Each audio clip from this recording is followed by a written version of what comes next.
Bagabo, uwo mukobwa wirirwa ukoreraho imyitozo nubwo atari girlfriend wawe cyangwa ngo abe umugore wawe, please ihangane nawe umuhe gift ya Saint Valentin kubera yuko nawe aguha ibyishimo.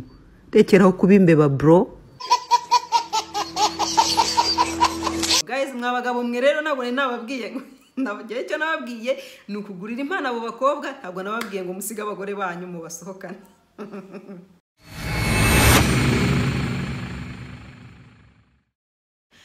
Hello guys, mbahaye ikaze kuri IKTV shows. Mbifurije ishya n'ihirwe, Imana ihereze umugisha imirimo y'amaboko yanyu. Nirayira nkuko bisanzwe turabana kenshi kuri channel IKTV shows. Kora subscribe kuri mana cyo bigutwaye. Nimba utarakora subscribe please kanda aho ngaho kumukara kugira ngo tubashe kubana ujye ubona ibiganiro byacu uko bukeye nuko bwije. Kora aho ngaho kunzogera nabwo kugira ngo ujye ubona notification buri uko dushyizeho ikiganiro. Uyu munsi rero mbazaniye inkuru, amakuru atariho ivumbi.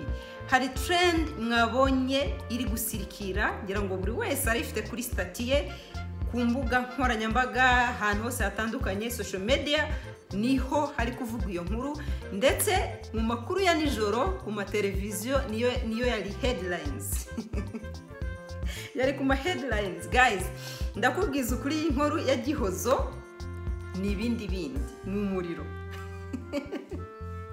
Umukobwa rero mwabonye mu nkuru ya muka video kacicikanye ku mbuga nkoranyambaga agaragara nkaho arimo agirana amakimbirane cyangwa se afitanye amakimbirane n'undi mugore, aho yarabasanze ahantu uwo mugore ari kumwe aho yarabasanze ahantu uwo mukobwa ari kumwe n'umugabo w'uwo mugore. Umugore rero biramubabaza cyane kugeza aho yahise agira gute yiyambura cyangwa se yikura umwana mu mugongo aramubasigira. Mwabibonye mu kavideo kabanje aho umugore yabwiye uyu mukobwa ati urarya nkande, ese uranywa iyi ji, ko yamusanganye ji mu ntoki, aravuga ati uranywa iyi ji nkande nanjye ntayibonye. Undi nawe ati se urabimbaza niwe wayishyuye. Undi nawe akamubaza ati ndimo ndabikubaza kuko uwo muri kumwe n'umugabo wanjye. Guys, ntabwo biba byoroshye. Ari video rero ndakoze yo kuri Saint Valentin ndimo mbwira abagabo ngo mwabantu mwe, mwabagabo mwe, uwo mukobwa wiri gukoreraho imyitozo nimba nubwo atari umugore wawe, ntabe na girlfriend wawe, please ihangana umugurira impano kubera yuko nawe aguye ibyishimo. Guys, mwabagabo mwe rero nabone nababwiye nabagiye cyo nababwiye nukugurira impano abo bakobwa, ntabwo nababwiye ngo musiga abagore banyu mu basohokane. Ntabwo nababwiye ngo musige abagore banyu musohokane abandi bakobwa. Ni inkuru rero abantu benshi ntabwo bayivuzeho kimwe, nanjye mfite icyo nayivugaho, kandi namwe ndagira ngo nawe muri comment hasi utange igitekerezo cyawe. Ibitekerezo byose hano biremewe. Harabagize bati Kigali we share, abandi bati hoya ntabwo uriya mukobwa yagombaga gusohokana n'umugabo w'abandi. Excuse me, reka ngire ikintu mvuga kuri ibi bintu. Reka tureke kugira umuntu n'umwe ngo ari we wese dutera amabuye. Mu kanya gashize jewe majije kwivuganira na nyirubwite, uriya mukobwa yitwa Gihozo, ni umunyamakuru. Sindi buvuga ikinyamakuru akorera kubera yuko ntabwo ari byo, ariko we kuko cyo ikinyamakuru ntabwo kiri muri ibi bintu, ariko we kuko abirimo we ndamuvuga ntacyo bitwaye, ariko ikinyamakuru ntabwo ari byiza kukimentioninga mu kiganiro. Uriya mukobwa rero ni umunyamakuru, asanzwe ari umunyamakuru, aranazwi. Uriya mukobwa mwabonye muri karaka video ni umunyamakuru, aranazwi, asanzwe azwi muri media. Uwo mwabonye afata ji akayisuka ku mugore wari umusanganye n'umugabo we. Abantu benshi batabivuzeho kimwe, bagize bati oya ntabwo bikwiye, umuntu w'umubyeyi waruhetse umwana ntabwo yari kumukorera bibiriya bintu, ntabwo yari kumusukaho ji. Reka tukome urusyo dukome n'ingasire. Hano turakoma urusyo dukome n'ingasire. Uriya mukobwa, sibyo? Uriya mukobwa yari yajyanye n'umugabo w'abandi, ndabyumva. Ariko se umuntu ko aba ari umuntu, nimba uriya mugabo ataridekaraye nk'umugabo kuri uriya mukobwa ari bubirote. Hari icyapa cyari kimuriho uwo mugabo ngo bigaragare yuko ari umugabo w'abandi. Tubyibukiranye ko muri iki gihe abagore cyangwa se abagabo muri iyi minsi basigaye bariyambuye ibibaranga ko bubatse, bakigira abasore bamwe abandi bakisubiza ibukumi. Birashoboka rero ko uriya mukobwa yagize gutya akajyana n'uriya mugabo atazi yuko yubatse cyangwa se ko afite umugore. Cyangwa se nabyo birashoboka yuko yarasanzwe bahanginga out, bari basanzwe bafitanye umubano wabo bibanga, bagasohokana bakagenda kwiryohereza abizi neza yuko asohokanye n'umugabo w'abandi. Muranyumva neza. Hano rero icyo nshaka kuvuga ni kimwe. Yaba yarabizi yuko asohokanye n'umugabo w'abandi, yaba atarabizi ko asohokanye n'umugabo w'abandi, jewe ndanenga mbere na mbere, ndanenga uriya mugore waje guteza akajagari n'akavuyo ku bantu bafite aho bibereye. Nimba umugabo we yamusize mu rugo, uriya mukobwa yamushakaga hiki? Kuriya mukobwa atafashe uriya mugabo ngo amwambike ikiziriko bamubwire ati ngo vayo tugende.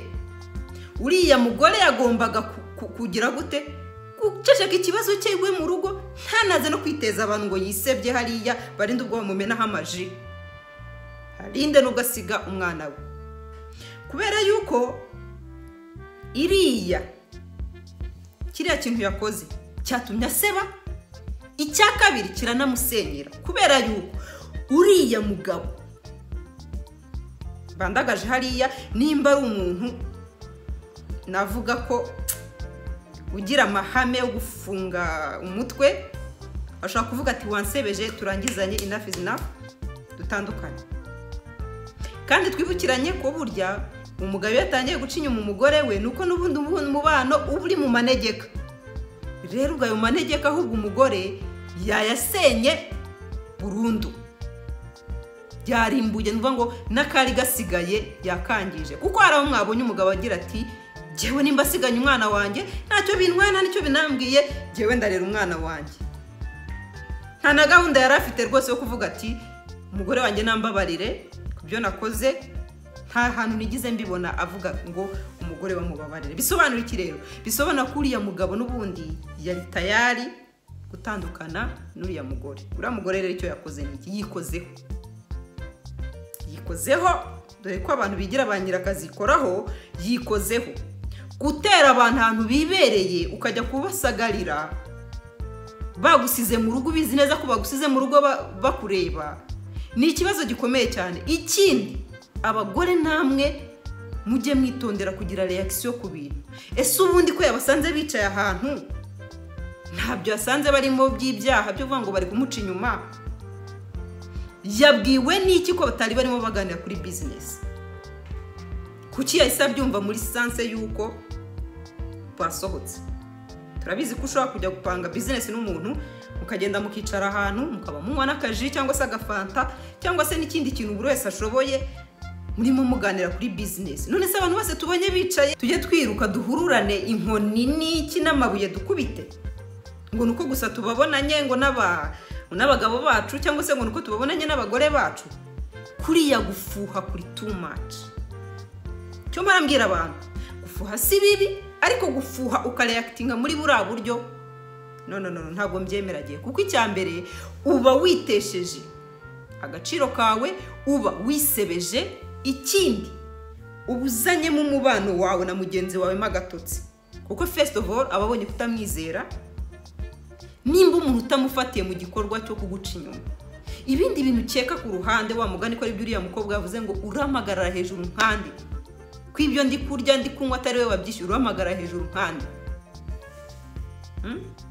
munyumve neza hano hantu ntabwo mbwiye abantu ngo nimugende mucana inyuma, ntabwo mbwiye abantu ngo nimugende mukora ibyaha, muca inyuma abo mwashakanye nabo banyu, muca inyuma abagore banyu, muca inyuma abagabo banyu. Ariko nawe mugore cyangwa se mugabo, igihe usanganye n'umugabo wawe cyangwa se umugore wawe n'undi muntu, uhita utekereza ibindi bintu ngo ubigire personal, kuko birashoboka ko abo bantu barimo baganira business cyangwa bafite ikindi kintu barimo baganira ntaho bafite mu byo bavuga byo kugucinya.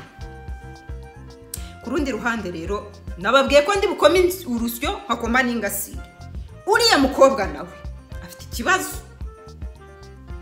ntabwo yagombaga kureactinga muri buriya buryo bwo gufata ibiji n'ibindi bintu yari afite akabisuka ku muntu w'umubyeyi ampliswete umwana. Yagombaga kumwubahira icyo kintu, na cyane yuko uriya mugore yararimo arekarama ibye, yararimo arekarama uburenganzira bw'ibyo afiteho uburenganzira, sibyo? Munyumve nabi ngo mwumve yuko mfite uruhande mbogamiyemo. Uriya mugore yari afite droit zo kurekarama no gukurikirana ibye. Rero uriya mukobwa uburyo yarekitinzemo ntabwo nabishimye, biriya bintu ntabwo biri sawa, ntabwo biri sawa, nta bufura bubirimo,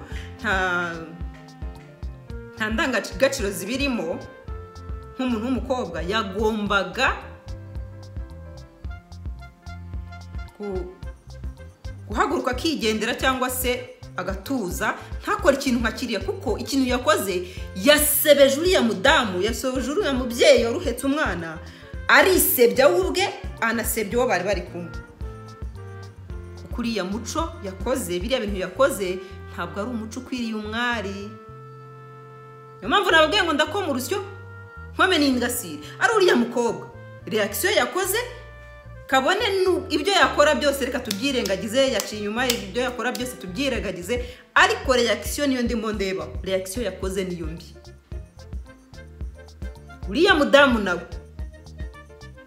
twirengagize agahinda yagize, twirengagize gufuha yagize, nawe gutera abantu aho bari nawe ni ikosa yakoze. Amprise akabatera atazi ngo abo bantu bari kuganira kuki, atazi ngo abo bantu bahuriye kuki, atazi ngo abo bantu bicajwe ngaho niki. Muranyumva neza? Rero abantu mwitonde. We mugore, nimba umugabo wawe yaguciye inyuma cyangwa se umubananye n'undi muntu, twara ibintu gake. Kubw'icyubahiro cyawe, kubw'icyubahiro cy'urugo rwawe, kubw'icyubahiro cy'abazagukomokaho. Nawe mukobwa, nimba watwaye umugabo w'abandi bakagufata, ibintu byo kumera nka wa mugani wagira ngo ingwe ikurira umwana ikakurusha uburakari, ntabwo ari byo. Ingwe, umugani niwe uvuga ngo ingwe ikurira umwana ikakurusha uburakari. Uriya mukobwa ntiyagombaga kureactinga kuriya, kubera ko umugabo yari afite, yari ari kumwe nawe n'uw'abandi. Nimba ntacyo yikekaga ko uriya mugabo ntacyo bahuriyeho, nta kindi ibyari business, ntiyari kureactinga muri buriya buryo. Niyo mpamvu mvuze ngo nawe reaction yakoze yatweretse ko hari icyo yikekaga, yatweretse ko hari icyo cyari kiri inyuma, kishe inyuma y'umuhuro we n'uriya mugabo w'abandi. Rero akantu ko gukorera umuntu amakosa no kumubabaza warangiza akaba ari umurusha uburakari, nabyo sibyo. Mwabakobwa mwige kwiyubaha, munige kwiha agaciro, muniha agaciro, munige guha agaciro abandi. Wowe nimba utihaye agaciro gahereza abandi. Uriya mukobwa nimba yabonaga we ibintu yakoze bitari bumutesha agaciro, nibura iyo yiga kugahereza uriya yabikoreye akagahereza abandi. Kora subscribe kuri EK TV Shows, mbafite byinshi byiza. Nanyemerera maje kuvugana nawe, nanyemerera ndamuzana tuganire. Ndabashimiye cyane rero, ndabashimiye mwe mudahwema kudukurikirana, kandi ndabashimiye mwebwe mudahwema kutwereka urukundo. Wowe utarakora subscribe please gira bwangu, kubera yuko hano hagiye kubera ni rero reka mbashimire. Bye.